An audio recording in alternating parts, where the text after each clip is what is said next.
So I guess, Bill, let's start at the beginning. We're in the Garden of Eden, and Adam and Eve have fumbled and foiled it all up for all of mankind. And we're given the promise of Jesus to save us and to bring us back into life.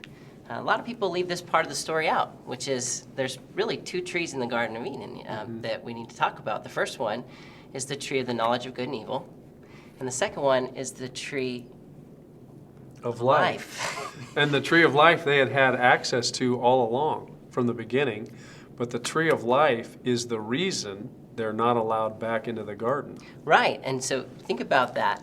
A lot of times we think about almost like there was a good tree and a bad tree, because we're very Western and we like things to be black and white. And it's like, so you eat from the good tree or do you eat from the bad tree? But we have this really strange picture instead, which is we have the good bad tree, right? And we have the tree of life. And the problem that we run into is that Adam and Eve eat from the tree of the knowledge of good and evil at the hinting of the serpent.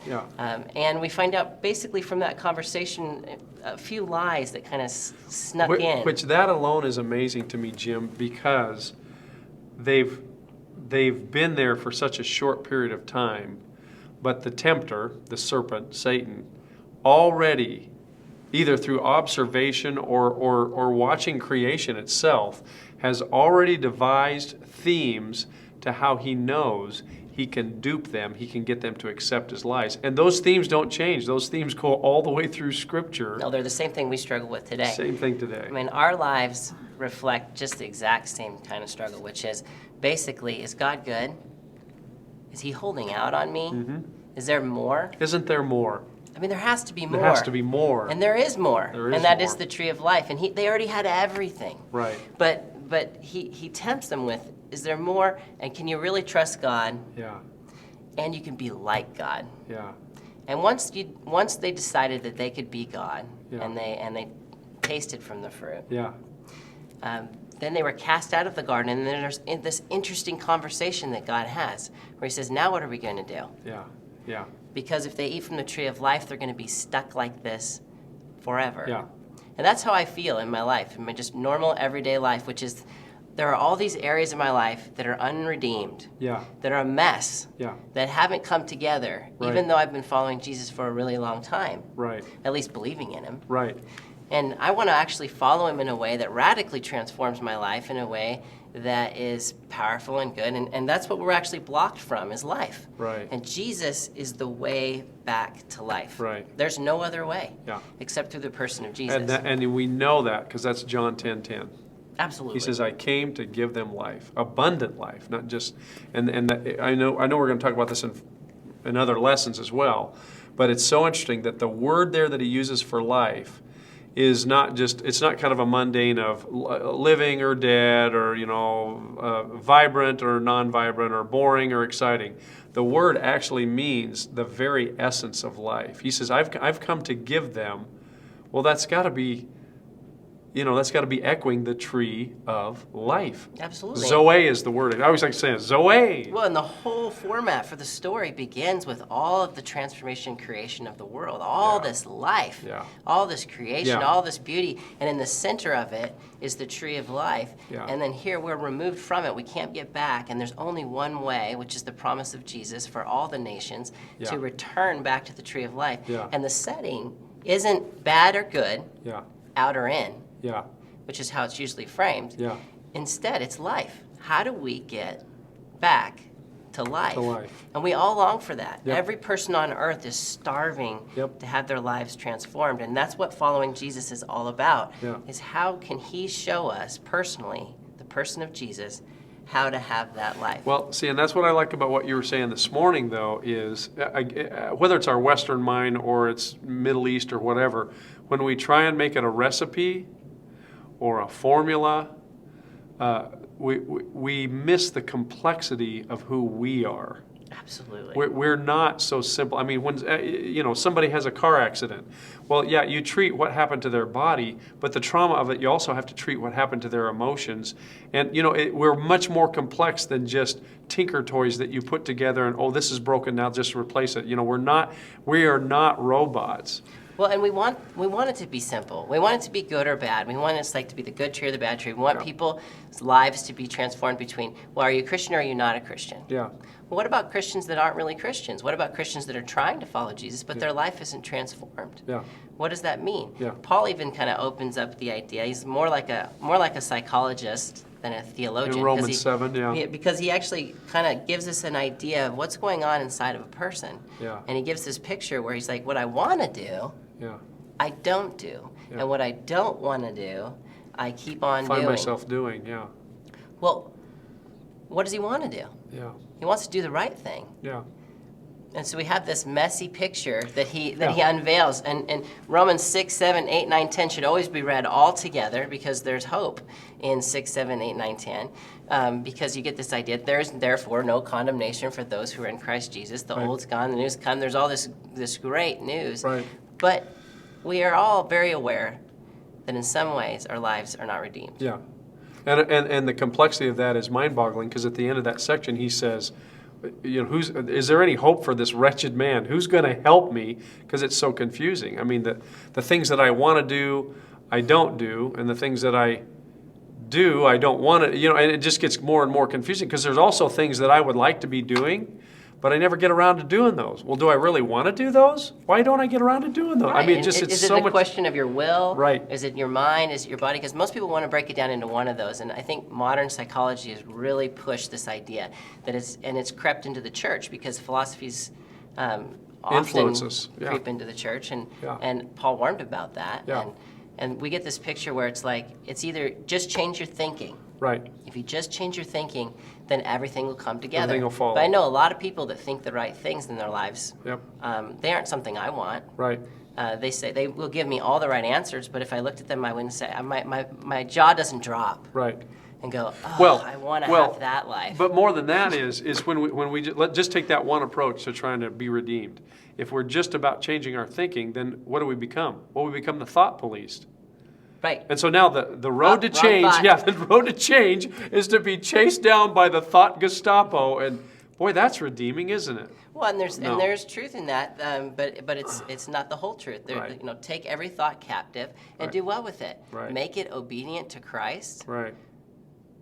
Where do I get the power to do that? How do I do that? How Yeah. do I take a thought Yeah. and bring it over to a person? Yeah. You know, it's always personal, the answer. Yeah. And then we go into behavior, like, well, no, the answer is just Yeah. all behavior. And that's been another huge influence in the church, which is behaviorism, Right. which is based in an atheistic idea, Right. which is that if you just do the right things, you will be changed. But Jesus is constantly pointing out that that's not really true. You can be doing all the right things. In fact, he even looked at the Pharisees and the teachers of the law and actually said, you look to the scriptures and think that by them that you're going to have eternal life. But here I am.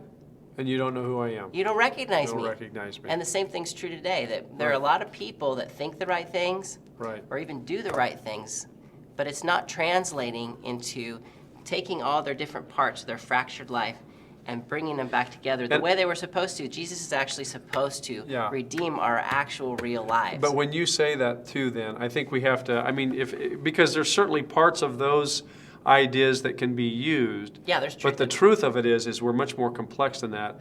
And if you're confused, if you're thinking, oh, I don't think that's true, or it's a lot more simple than that, then just go not just to the self-help literature at the bookstore. Right. Just go to the Christian self-help literature. I mean, just volumes and volumes and volumes and volumes, because it's not that simple. Well, and do those books really help? I Right. mean, the only thing that has transformed my life Right. is Jesus. Right. And I've seen all of those strategies and theories. I've sat with couples that are a mess. And Right. the one husband, sitting there and he's looking at his wife and he's saying, she's saying, I don't love you anymore. Right. I'm not feeling it in her Right. in her emotions. Right. And he's saying, well, tell me what to do and I'll do it. Right. Just real cold. Yeah. And his heart's dead. Mm-hmm. He doesn't love his wife. Right. But he will do the things he's supposed to do. Yeah. He will think the thoughts he's supposed to think. He will try really hard to do what he's supposed to do. But when you look at this man, you don't think, Jesus. Yeah. This man knows Jesus. Right. He's following Jesus. Right. He's being changed by Jesus. And he definitely doesn't care about the mission of Jesus. But if I was to ask him, are you following Jesus? Are you a Christian? He would say, absolutely. Yeah. And that's the problem across America is Yeah. that we have a lot of people that identify themselves as Christians Right. in all the statistics. but they're not actually following Jesus. Right. And that's the temptation. Yeah. And the key, too, is with what you're saying is, well, I like how you said, there's other parts of my life. There's many parts of my life that need redeeming. If I relegate Jesus only to this one part, and that's the only part I let him redeem, I will not experience life. Right. Or if I'm fooled into thinking this is the only part that needs to be redeemed, because now I've got my ticket to heaven, I'm missing a whole life that he is offering right now for me. In all areas, in my finances, in my relationships, in my sex life, in my parenting, in my Yes. All those things, and all of that, he wants to redeem us, not just to pick select things and cleanse them, and just kind of. Well, and what would that look like? I mean, you think about it. I mean, what if I'm 100 pounds overweight? But I go to church on Sunday, I'm in a small group, but every single time I try to go on a diet, that part of my life's not redeemed. Not redeemed. I'm miserably unhappy. I'm unhealthy. I feel terrible. Yeah. Or you're going and you're looking at porn, but you have a wife Yeah. that loves you. Yeah. And you know that area is not redeemed, but it just keeps sneaking back in, sneaking back in. Yeah. And you think, well, why is that part of my life? Yeah. Or whatever the issue is, Yeah. there's all these areas of our lives, and Jesus has come that we might have life and have it to the fullest in Yeah. all these different areas. And he's calling us to follow him, not just believe in him. Yeah. And don't you think that's why he didn't just say life, he said life abundantly, because he's trying to get across that very point. I'm not here just to offer you a life preserver. I'm Right. here to offer you a new life. And I mean, thanks God A remade life. Thank God for his grace. Yeah. I know that there's always things that we could be growing in. Right. And there's always things that we don't even see. Mm-hmm. And God's always showing me something new. But I do want people to know that for me personally, and I know other people have said the same thing for 2,000 years, Mm-hmm. when you have a personal encounter with With the Jesus living Christ, yeah. Jesus, the Yeah. resurrected living Jesus, and start to know him and follow him, the person, Yeah. not the idea, not the transaction, Yeah. not Sunday morning and not even your small group, but the actual Not the list. personal Jesus, Yeah. then you're missing out. You're Right. missing out on all the richness and fullness of Jesus and the good news. And you know what, Jim? I want to jump on that for a minute, too, because that is the truth of what Jesus has done in redemption. I think another reason that people are estranged from this idea of having a fully redeemed life, though, too, is we have some mystics out there that have misled us a little bit, too. We have mystics that have tried to make it so out of reach and so out of touch, and Jesus is... Right. His incarnation alone says, no, it's not up there on the mountain that you have to climb up to. It's right here. I came right down to where you were. I mean, that's what I like about the story you just talked about. God did not sit up once they sinned and said, well, okay, now you guys are going to have to put together a petition and come see if I could even get audience with me. Right. He's in the garden looking for them, saying, and he knew where they were and he knew what they'd done, but he's still saying, where are you? Well, we've either dissected people into these little parts and made them like it's just your mind, it's just your body, it's just your, or we've done something even more wicked, which is really Gnostic, which is that you are a spirit Yeah. with a body stuck on it. Yeah. And the spirit's been redeemed, but your actual life really isn't. No. And the average American Christian actually believes that their innards have been redeemed, but they don't really have the expectation that their Outward, outer, just real, gonna- actual Right. life would be changed. And that is not the picture we get in the New Testament Right. of this radical following of Jesus. That's- People that are willing to be eaten by lions and lit on fire and kill my family, but I'm not giving up Jesus. That is not the average experience of the follower of Jesus today. Right. Nor is it modeled, nor is it reinforced, but it's available. So It has bottom been. line, every person is a mystery. Yes. Every person is broken, Yeah. but we are all redeemable. Yes. And we are redeemable because of Jesus. And the person of Jesus actually walks us there. But it's going to look different for every single person, and that's why it's not a formula. But I think a piece of that, though, we're redeemable because of the value he has placed on us. Not the Right. value we've placed on ourselves, which is a mind blower for me. He's placed enough value on it because he's not just selling us an insurance policy or a self-help formula, Right. or he's actually selling us his life on the cross so that we could live.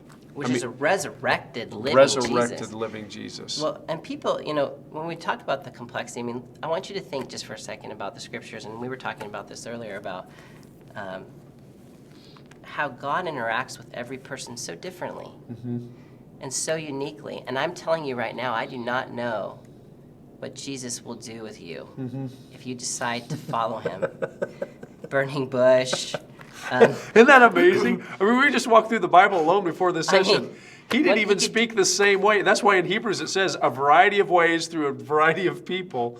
God himself spoke to each situation in a unique fashion. Jacob is totally screwed up differently than how Right. Moses is, and how you look at every single character all throughout, and each of Jesus' disciples are even unique. Yeah. And their response to Jesus is unique, and Jesus' way that he shows them the way out. He doesn't say to the woman at the well, go sell everything you have.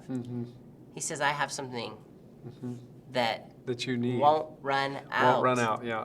Yeah. And what does he say to the rich young ruler? It's Yeah.